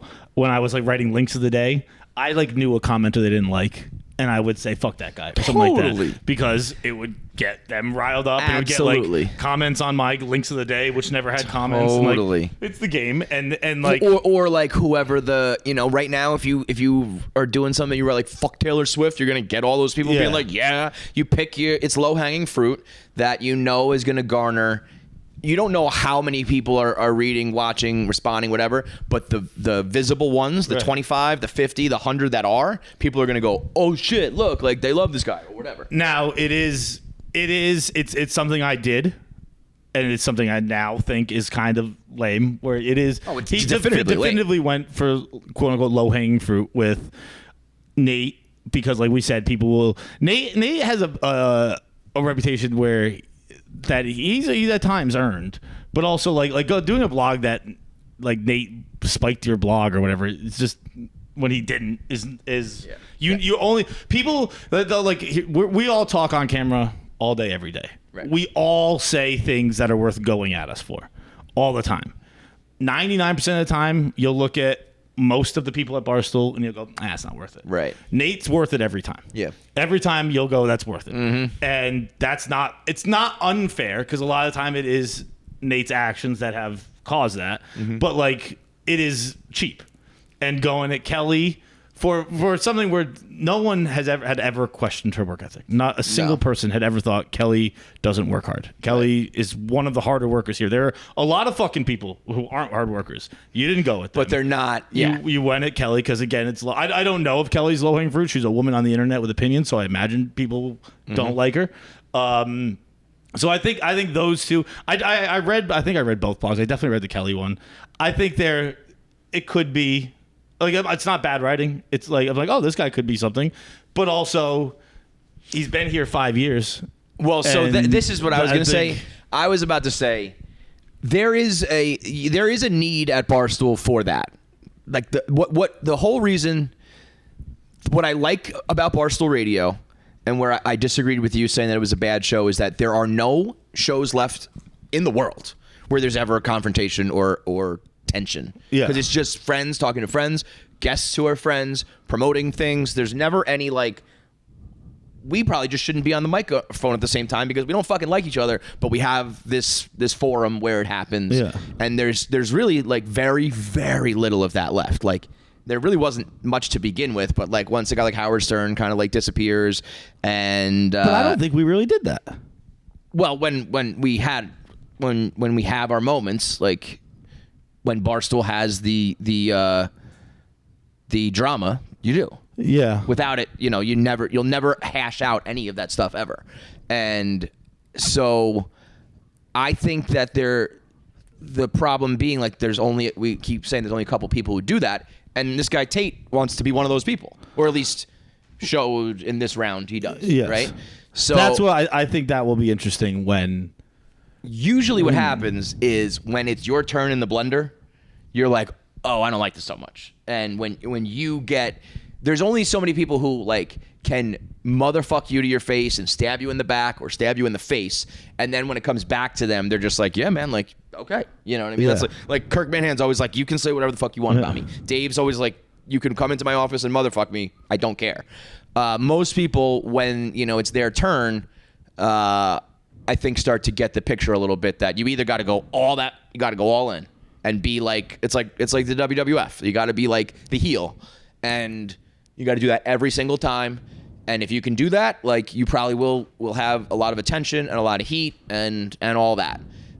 It is pretty hard to keep up with and keep fresh and keep entertaining, because if you do it every time to everything, it's like, okay, this is just a shtick. Got to pick your battles and choose wisely. So there's a method to that madness. I don't think either of these battles were good battles. Were good battles. No. I think they were both kind of, like I said, it sounds particularly rude to be saying, but like they were people you knew the comment section was going to be on your side, because they weren't like, again, like Nate doesn't spike blogs. Nate spiked a handful. I mean, we did it once on Barstool Radio, and he like brought out the math. He's like, I've been doing this 3 years. Right. There've been 50,000 blogs. 3 didn't go up. Right. Like whatever the hell the numbers were. Yeah, that's like a false narrative. But that's where these things can come about. You know, that's where it's like, it's unfair, but you have to like defend yourself, because all of a sudden that becomes the narrative about you because someone was talking shit. That's why you have to address these things, to be honest. That's why you can't let them go kind of unchecked the way that they originally kind of chose to do it. But so my thing was going to be more like, this is the new guy, and we'll see how long it lasts. But then I remembered he's not the new guy. Yes. He's been around for 5 years, and nobody's ever... I mean, I would never guess 5 years, but yeah, he was part of Barstool Radio. I knew who he was. I knew he was in Marty's. Yes, he was in Marty's. Barstool Idol. I found that out the other day. I guess he's been here since then. So in that, I knew he wrote some blogs, but I didn't know he was like in Barstool Idol, Marty year. So that was the second year, I think. I don't know. He was the head. He was the who would have won first, Francis? Yeah. Yeah. So yes. He was the far and away leader of Barstool Idol season 2 for like the first half of the week. I was like, this guy is gonna win it. Like, he can blog. He was like kind of being a bully, but it was like, that's Barstool. He's like bullying people around. And then like your third challenge of the week was to do stand up. It didn't have to necessarily be stand up, but it was like, you have 5 minutes to do something. And he totally bombed. And he quit after that.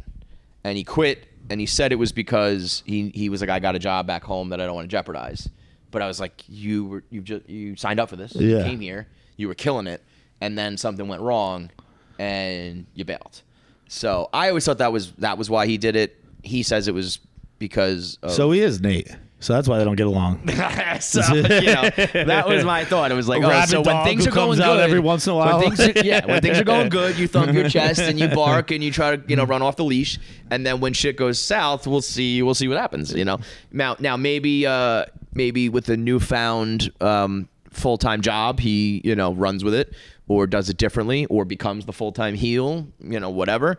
But there's just far more to do than that, But what's very funny, Nate said to me, the quote was like, he has the entire Barstool universe in a chokehold right now. And it's like, what are you talking about, man? What are you talking about? Like, I didn't even know this was going on until I talked to you. There's so much else going on all over the place. He does not have the internet in a chokehold, man. It's sometimes you're just stuck in your own your own fishbowl. I think we were in Chicago. We were doing like out of order stuff and stuff like that. So like Nate called me at like 7 p.m. or something like that, whatever time it was, and he's like, what's your take on all this? And I was like, I literally have no idea what you're talking about. When if you say that and the person does not know the topic you're talking about, that needs to be your check that you're like, wait a minute, this is not that big of a deal. I don't know if it's because, which is also, to be fair, like we've said a million times, it's not a big deal unless it's about you, and then it feels like the whole world's good, which I understand. But Nate's been around long enough where like we've done this like 100,000 times. Yeah. And like we did it with the Mean Girls. We did it recently with people. We've done it old school, new school, guys, girls, blogs, podcasts, videos. Like, you feud, you're in the blender, you win, you lose, you fade, you come back to the you fade to oblivion, you come back to prominence, you go in and out of the spotlight, and the world keeps on fucking spinning. Mm-hmm. It's just crazy to be like that. He's like, the commenters like him. What do you... Yeah, man. What the fuck, dude? Like, that's been happening since we were blogging on city satellites. Like, the commenters like the guy who says fuck the guy who the commenters doesn't like. No fucking kidding. So, you see what comes of it. But I'll say, if Ohio Tate is now full-time, and that means, like, be on video and camera and face and do all that. I don't know if he's just going to write or try to be like a full personality. And Nate is going to like battle him or whatever. You can't just let Dave be like, you can't do that show. You know what I mean? Yeah. And be like, well, Dave says no. It's like, I don't know. If Dave said no to me, I'd be like, I think it's coming back this week. Nate Dogg Friday? I haven't spoken to Nate. I think I read that in a tweet. Okay. I think so he like said it's just because I said to him, just do it on your own channel, and he was like, I don't have one, and I was like, go make one. Yeah. Go fucking make one right now. Everybody like should realize you start a new channel and it starts at 0, but it will grow if you do good content. So if you're so confident in it, Dave won't let you use the main channel. That's okay. I bet you'll get plenty of views with all the heat you're getting anyway. So we'll see where that saga goes. But yeah. I think when I read Maybe the dog has met his match in terms of like they're a good match. because he's looking in a mirror now. Yeah, like maybe it needs to be like a tag team, Nate and Tate. I didn't realize they were. The Nate and Tate connection might be electric, dude. I didn't realize it was a mirror image until I didn't know why he had left Barcelona. I didn't realize it was like he had to do something on camera. I think that at least. The story was like, never mind. I can't lose my job. I didn't know. But it was like if it you was bombed on something and we're like, I'm leaving. I actually have a job. Like you had the job the whole time. Yeah, that's definitely why. So yeah, it is. It's like when a dog sees himself in the mirror and they're like. The dog is barking at the dog. That would be a great picture. If somebody paints me a dog that's looking in the mirror barking at himself, that's the one I want hanging in my office. That's fucking incredible. All right, so there's the inner Barstool drama. I'll be interested to see where it goes because I read the blog and it was like, oh, this you can write. Yeah, you can write. And I think it's easy to do that. That's easy. Also, when you're just like a chat GPT of like an internet comment section, right? That's easy. Anyone can do that. What are you going to do when you don't have some drama manufactured by Dave, by the bigger machine? Yeah. Which he very well might be able to do. I'm just interested. I'm not saying he can't. Well, that's do what it. I said. You got to commit to that and be that guy. Because there's a graveyard of people.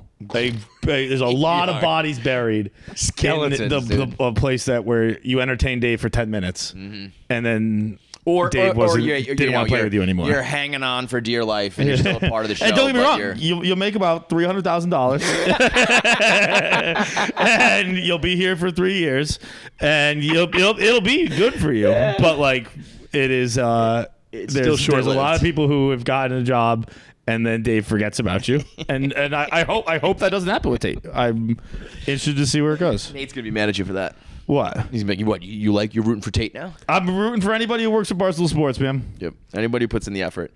Fire has always had a sidekick, Smoke.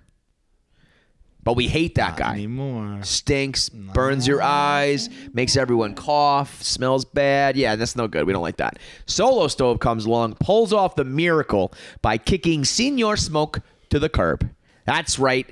They made fire without smoke. Solo Stove, you know when they say like let's not reinvent the wheel or like you're inventing fire, like Solo Stove reinvented fire. They got rid of smoke. I'm going to be totally honest. I didn't believe it. Until I saw it. I was like, actually, this is crazy. Because I was always thinking, like, whatever, the smoke, like, once it's out of the stove, I get that the stove will make it be like a cylinder, but then it'll just go wherever it wants. Yeah. I don't know. It's science, man. It just, regular fire, but the smoke is gone. I actually had a bunch of branches that fell down in my backyard over the recent, like with the snow and shit recently, and when I just broke them all down, threw them in my Solo Stove, and lit them up. Really? Yep. Started a fire. So the Solo Stove can be, it comes in all different sizes. But the most popular and a personal one is called the Bonfire. It's a great size for a backyard hangout, but it's also super portable, making it perfect for tailgating or camping, bringing it anywhere. They make some really cool high heat ceramic coated colors too. So there's not just like the stainless steel. They make ones that are nice pieces as well. They have cast iron griddles, grill cooktops for game day brats. They got the heat deflector for extra warmth for your crew. So it is everything you need for heat and with none of the smoke and none of the drawbacks. So head over to solostove.com to use promo code Barstool20. That's Barstool number 20 to get $20 off your $199 or more Solo Stove. Ditch the smoke for good. Lisa Ann, real or not?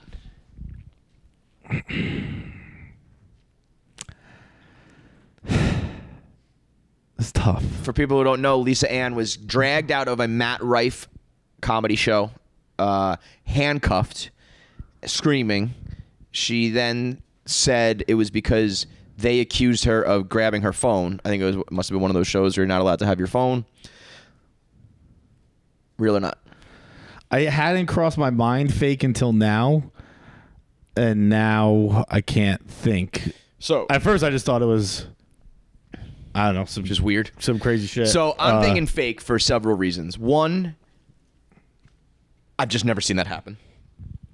What did she say? She was taking pictures? She just said that she said they accused me of touching my phone. Like, so I actually DM'd her. I said, why did you get thrown out? She said they accused me of touching my phone. And I wrote back to her, just from touching your phone, or did you then go bonkers? Was it like, fuck you? And then you're just getting, pulled out because of disorderly conduct. She didn't respond to that. So, I've just never seen someone get arrested. Which is such a funny thing. That makes me think real. It's like, wait, really? Or were you acted insane? That's what I said. That's literally what I said. Here's why I don't think. Here's why. Were you just being a crazy little bitch?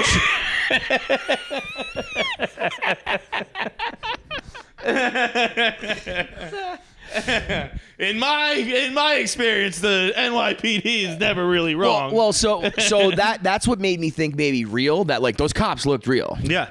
But right away, she posted it on her Instagram.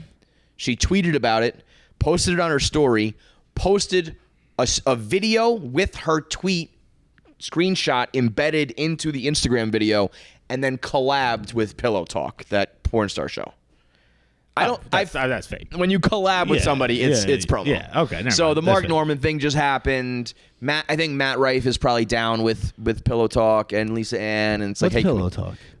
Ryan Powell came on our show. That's his show. Yeah. So I feel like, and then when I put my video out saying I think this is fake, I said if it's real, we need to treat Lisa Ann with more respect because she's an American icon. But I think it's a publicity stunt, and Pillow Talk wrote like free Lisa Ann. They didn't say like, what are you talking about? This is real. They just wrote free Lisa Ann. So I think they're just playing along with the whole thing. You ever hear the Neil Brennan joke? People, that got a visceral response. People were up in arms about that one. Somebody said, this is no way to treat my teacher / librarian / lifeguard / like everything she's ever been. What did Neil say? The Neil Brennan joke about Ray Rice did football in the wrong place. Yeah. And I think Lisa Ann doing porn in the wrong place, where she like just gets back and she's in jail. I've seen her in jail a couple times. She knows her way around it. Yeah, I was gonna say, this is the beginning of several of her videos. I didn't do anything, officer. Officer, you want to check my holes? And by the way, that the Mark Norman thing did finally come full circle. So Hi Productions, I still don't know what they are, but they put out a video. The complete video is like 4 different things. Do you remember when when Tyra Banks got surrounded by furries at the Knicks game? No. Frank did. She was sitting courtside. Sorry, I only remember hot things. I only have a good memory for things that turn me on. She was sitting courtside at the Nets game in Brooklyn, and 2 of the mascots or 2 furries came and like just sat next to her and made her super uncomfortable, and she was just like, what the fuck is going on? That was a stage thing. The Mark Norman was a stage thing. And there were 2 other things that were in the news that were all like headlines and like reported to be real, that were all just Hi Productions making viral content. So, and that was all a build up for Mr. and Mrs. Smith for Donald Glover. So, a lot of connections here.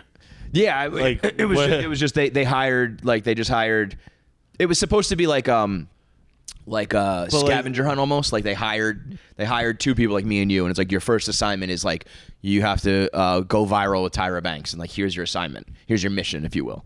And they did that, and they were like check, and then they They did each of these things, and they all became viral headlines, and they all were staged. Who thought of this as a good promo for Mr. and Mrs. Smith? That is where I don't get it. Donald Glover was like the one posting it in the end, being like, here's the video, like, of all these are all viral headlines in the last couple weeks. Turns out they're all staged. I don't know if that's like a thing for Mr. and Mrs. Smith, like, everything around you is like, Mr. and Mrs. Smith is about assassins and shit. Like, maybe it's like the real world around you, the Matrix. I don't know, some shit like that. I don't know the actual connection, but dude, the promo for Mr. and Mrs. Smith is pretty set in stone. Yeah, it's just fuck your co-star and leave your beloved wife. that gets you all the headlines you need. become America's couple and blatantly throw it down the garbage. Yeah, no, that fuck Billy Billy Bob Thornton's ex-wife. That's how you promote Mr. and Mrs. Smith, dude. Can I say my conspiracy theory with that? Yeah, sure Is can. like I think that if a PR company were to like set, it kind of sounds like as if a PR company set up this like default production company that like when things go wrong and they want to get rid of it, they're like, oh yeah, that was planned. That was this production company. Because if you look back, like the Mark Norman thing does seem kind of staged a little bit, but if you look back, it is kind of like. So that, by the way, the full thing for that was abduct somebody. So that guy who runs up on stage is an actor that they paid to sit in the audience. And then I think the two people doing like the challenge were like, we have to run and get him and like get him out. So he was like going along with it. You're not really abducting somebody. But everyone in the crowd was not an actor. Correct. Oh, so Mark was the person they were abducting? No. Oh. Just the guy like in the stage. So Mark was told, we're going to do a publicity stunt in your show. Yeah. I'm sure he got a fat bag of cash. And they just said like, there's going to be like something at your show. And he didn't know what it was. And then when it was this, and I think when the reaction was so like, people were like, what the fuck happened? Him and the club both put out videos being like, all right, this was a stunt. We don't know what's going on. Like, we're not going to put up with your bullshit, you know? But it did, I mean, all of those things did get duped everybody. Like, they were headlines that were like, this is really happening, you know? So they at least were good fake viral I feel videos. like the Mark but one I just was don't know. Pretty like, man, maybe it's just because I knew it was fake right away. I wouldn't have known if I didn't ask. I asked Mark for details. I thought it was real because it looked real in the sense that it was like weird. Like, well, I would say when I think you called me. I think I was still in bed, and I was like, and you told me before I saw it. When I watched it with the eyes knowing it's fake, it's very fake. Yeah. But I think people are at least questioning that from the jump. Yeah, they're just like, what is what happening? happened? Yeah. Not like some crazy shit went down there. Like, what is going on? Like the Lisa Ann one to me right away was like, this is bizarre. Like something's off here. The Mark Norman one, I was like, what the fuck just happened? Yeah. And the I thought the hostess was actually she was like, stay in your no, don't everybody get out, just get out. Like that all felt real to me, and the audience going like, what the fuck are we supposed to do? But then it's like, we got you. Go watch Mr. and Mrs. Smith. It's like, what? That's what I mean. Like that's why I did like the unless it's Pepe like Silvia. You're just like, hey, we do PR and look at this. Like, We're talking about it for 5 minutes now. Right, right. Like if you want headlines, we can do it. I don't know if that's good, bad, or what, but that's what they were doing. The Rock has finally done it, John. Turn people. The Rock. People are pissed at The Rock. Although somebody did correct me that he said there's a whole bunch of people in Maui who already hate The Rock. That was true, but nobody really outside of Hawaii really turned on The Rock Why did yet. Maui hate The Rock? Because him and Oprah were like trying to save after those fires happened, they like handled that very poorly. Oh. They were asking for donations, and it was like, why don't you guys fucking just help us yourself? Oprah and The Rock were like, donate to Hawaii, and they were like, it's like Alyssa Milano asking for people to donate to her son's Little League team. Yeah, that's crazy. That was crazy. is insane. I thought that was a fake thing. I was like, there's no way this is real. Is insane. Yeah. How much could that possibly be? Alyssa, Jesus Christ. But The Rock just swooped in, stole a WrestleMania match from a guy who the fans really love. And I don't think The Rock is ready for this, man. People are fucking, wrestling fans hate it. they are all like, "Fuck you."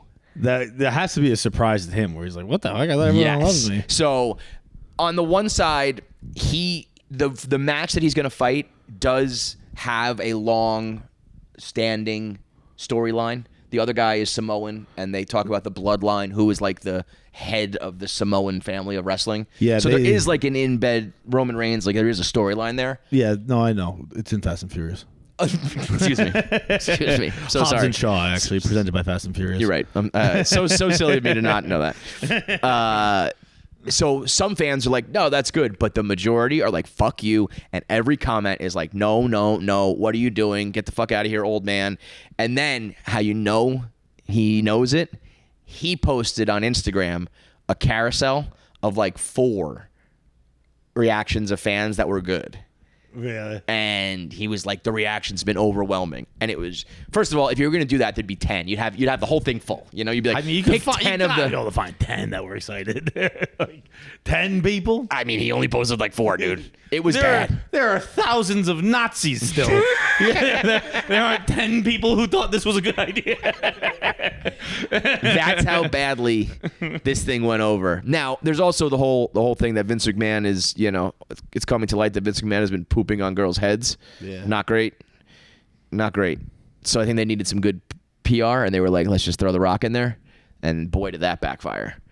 I saw an interesting clip that I think Logan Paul posted, or at least it's him giving an interview. I don't know who posted it, of him talking about his falling out with The Rock. It was pretty interesting. Oh, I don't think I knew this. I see both sides. I didn't even know they had good or bad together. I've never really seen them. They've like, done interact. some vines together, and they've done a couple things together. And then he said after Japan happened, he got a call from a PR person who was like, "Hey, Dwayne wants you to delete everything with him in it." Wow. And he was like, Logan was pretty like, he was cool talking about where he's like that's my hero, like, and like I see like he doesn't want anything to do with me, and like that just hurt, like not having my back there, blah blah blah. I think he said he's like, we're good acquaintances, like we weren't friends, but right. like, we knew each other, and he's like, so I deleted everything, and then like a year or two ago, he got a DM from The Rock, like, "Hey Logan, yo Logan," or something like that. He didn't read the full thing, but there's a screenshot of it in the video, and he's like, I just didn't reply to it. And the balls, though, good for Logan to be like. I also like, if and when that does happen to me, when I go to a suicide park and film some people who hung themselves, like, if you want me to take Sada down, I'll take it down. Like, I get it. I do get, yeah. Also, you have to think that like The Rock didn't call you. Some PR person called you. Yeah. And said like my job is to take care of all this shit. I don't talk. You know, The Rock doesn't say like delete all these fucking videos. I always when people are like Dylan has my back, like I got your back, but like, what is me saying something gonna do? Also, you know how much you hate being embroiled in your drama right now? It sucks for you, right? You're asking me to dive in. Yeah, you did it. Yeah. You caused yourself a big fucking problem, and it really sucks. Your life sucks right now, and you're asking to just have me join it. Yeah. And it's like I'm dying in this fire. Jump in and get me. Well, then we're just both gonna fucking die in the fire. But I do get, like, if someone were if you were caught jerking off in front of a school. Yep. Just hypothetically. Could happen. I don't think I would just, rush to your defense, but if somebody asked me about it, I would defend you. Yeah, be like, well, I wouldn't in my experience, John's a good guy. Like, well, John doesn't jerk off in front of you. He was always nice to me. Well, you're not a child at a school watching him jerk off. If there's something I can directly be like, no, I was there, that didn't happen, or whatever. That's a different story. But if I did something without your knowledge and you're like, I don't want to touch that, I'd be like, yeah, I get it. Right. That's a totally different story. But you can't expect people when it's like, unless you are like brother, family. It's like, I'm not going to just like also ruin my career or make the next like month my career hell too for something you caused. And I completely get, and I get Logan being like, no, I'm done with you now. That's cool. I feel like everyone was played fair. Right. Yeah. Like I think like, don't burn the bridge either way. I don't know. I probably would take The Rock's DM again. That's just me. Yeah. I probably would read that DM and be like, I would, but I think Logan. I also well understand within his rights to go. And also, maybe if I was Logan Paul, I wouldn't. Maybe I'd be like, I'm good. I'm all set on that. Right. KFC Radio is brought to you by Body Armor Zero Sugar. We always drink the water. The zero sugar is where it's at. Zero sugar. Usually, I'll shoot you straight. When a brand says 0 sugar, I'm always like, that's either gonna taste bland and boring, or it's gonna have that weird taste that's like, you know. And then they do this. I don't know how they did it. I don't know what their scientists cooked up at Body Armor. I don't know how they did it, but they have all sorts of flavors: fruit punch, lemon lime. What's that one? Just orange. They did all like the classic sports drinks. Really the good. red, yellow, orange. When you just say the colors, you don't even say the flavors. They did all of those with 0 sugar, and they taste exactly like your favorite one when you were a kid running around at field day or in the summer or whatever. Delicious. The flavor is exactly what it's supposed to be, and somehow it's 0 sugar, 0 calories. It's bananas. It's not bananas. It's actually orange fruit punch and lemon lime. But they do have bananas in other flavors and other drinks. They got the water, they've got the electrolyte drinks, and they have the 0 sugar. It's available in stores nationwide, but you can get it at the Body Armor store in Amazon. So I recommend. I get cases of water sent to the house. I got the 0 sugar in my fridge now. All Body Armor products all the time to get your hydration, your electrolytes, and your flavor in your drinks today. That's Body Armor in the Amazon store. Get yours today. One last thing here. Oh, a couple things in the world of comedy real quick. Rogan got the fucking bag. Yeah. Bro, I don't know. Rogan might be even more powerful than we ever thought. To get $250 million and none of it is exclusive. He can post on all platforms, including Apple and including YouTube. What are you getting, Spotify? What are you getting? What are you getting? It's like I said. It was like Alex Cooper did not get renewed. I think Spotify played it really well. I think they got those 2 monsters back to back. It was 2020 and 2021. They got all the market share. They became the #1 streaming platform. They got all the listeners. I think like 30% of people listen on Spotify now. Alex expired, and they were like, "We're good. Like we achieved what we wanted to achieve." They kind of leased Alex, and we're like, "We're good." With Joe Rogan, I said it was like you proposed, ripped up the prenup, and said you can fuck whoever you want. It's crazy. $250 million, and you don't get anything specifically Spotify out of it. I mean, I'm sure there's got to be something that he has to do for Spotify, extra or better or something. But when I used to think of it's like Alex is like a female Rogan, and there's like here's and not to say that this is I'm not taking away anything from Alex, but it's like boom, it was on the table, both of them. Like, what are you picking? And Spotify went heavy one direction. I mean, that is nuts to me. Speaking of Alice Cooper, I saw an Instagram post from her the other night. Hot husband. Yeah, he's not an ugly person. I'd never seen him before. Hot dude. Good for you, Alex. Very hot dude. We got to give a shout out to our boy Shane, who'll be hosting SNL. Would love to know how that went down. You think Rosebud had anything to do with that, or you think that's just like higher than her, and like you think she was like, he's awesome, just do it? No, I would think. I would think. You think just Lauren being like, we're good now, like yeah, but like it's kind of like exactly what we were talking about with Logan Paul and The Rock. Like The Rock DM'd him again, and was like, hey, by the way, Shane took the DM. Turns out everyone loves you now. Yeah, want to come on back? It is funny when you're talking about major institutions, even if they're down, they're bad, they're everyone's been saying that about SNL forever, and they're still just fucking here, you know? And it's still a big deal when Shane's on the show. You know what I mean? It's not like people are just like, who cares? We like whatever. It's like people are excited for it. So there still is some cachet to that. And Shane was, there's a reason why he wanted it in the beginning. There's a reason why he always said, like, I wish, when everyone said to him, it's the best thing that ever happened. He's like, no, I wish I got it. And there's a reason why he's going to go do it now. I will be interested to see it on a live mic if there's a little shenanigans. Oh, there will be. There's a little Shane shenanigans. If I had to, yeah. And it'll be fair play. Yeah. I mean, there has to be some trepidation from Lauren and whoever else being like, I think Shane has said, you're not going to fuck me on this one, are you? I think he said on this show that, like, meeting with Lauren was just like, yeah, I mean, totally. Like we're good, but like for sure. But I got to do this because of the pressure. But all that being said, I think there's still some comics and actors and writers and shit on SNL who were talking shit about him. Actually, I shouldn't say that. I just know that there were at the time. I don't know if those people are still working there or not. Yeah. So if you're doing a skit and you're like, you just want to go rogue and be like, by the way, fuck that guy. You know, you can, and there's nobody can stop you. So that could be very interesting. Wait, we got one more important thing. Oh boy. We got Jackie's got a real issue right now.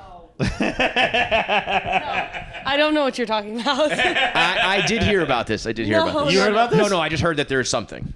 So you have to tell. No, I don't know what you're talking about.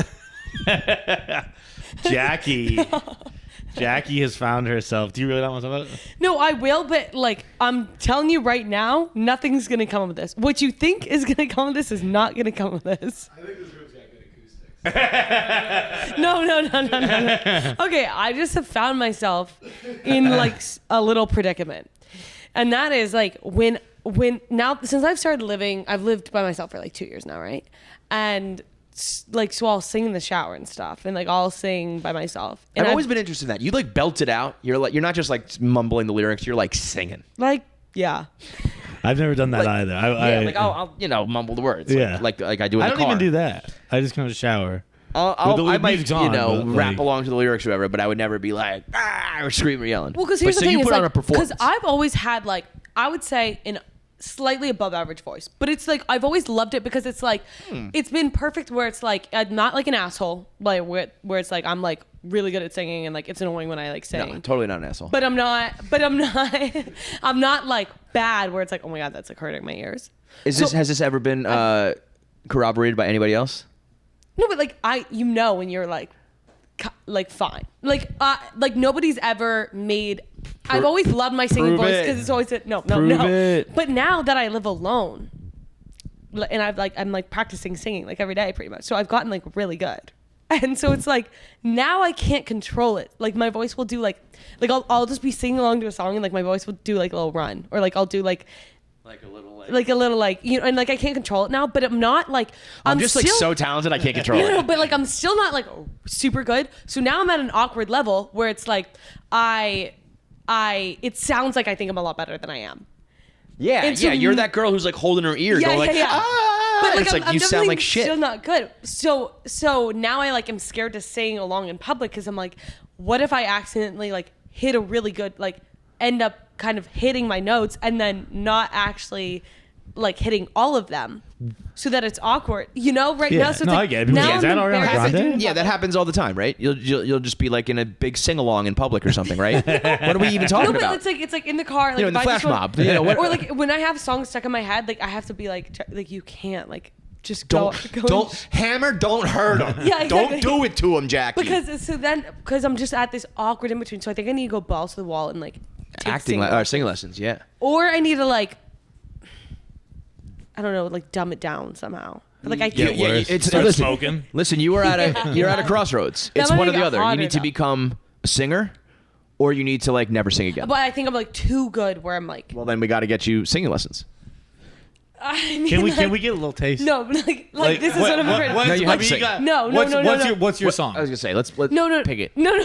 like this is what I was saying. This is what I'm not bringing this up. Wait, And I made but like give us just close your eyes. Give us a song. no. Like you will never hear me sing from this point out. And But I this just is- want to know the song. Like you don't have to sing. What's it. your favorite song that you sing in the shower? I have a lot. What do you think you're the best at? What's your like? Oh, that one I nail every time. Great question. And it's a random song. What is But like, I'm not gonna tell you because it's like. No, but I mean, like, is it because I want to know if it's like, are we talking Okay. like ballads? Are we talking like it's pop? What song is it? What's Like, what's the number one song that you're like, I'm good at? This is my jam. There's a song that's just like for some reason it's my exact vocal range. Wait, let me. What is your vocal range, by the way? Great question. It's like I would say it's closer to an alto than a soprano. Okay.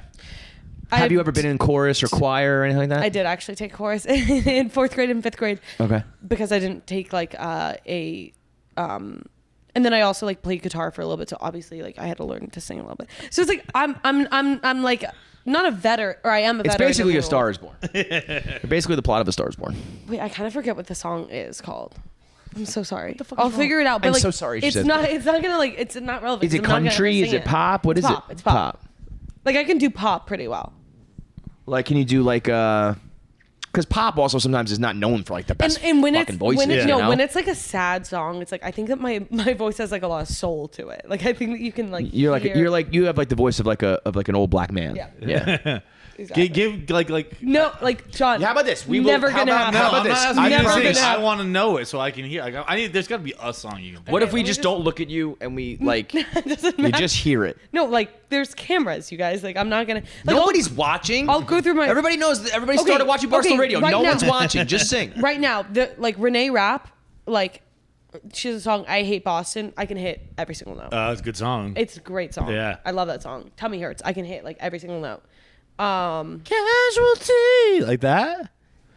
Not like that. Like a lot better than that. Has anybody else ever said to you, you are a good singer? Has there been one person in existence that said you're a good singer? Technically, no. Has- but okay, like, okay, yeah. Well, no. I've gotten like, wow, you kind of have a surprisingly good voice. It's not presentable.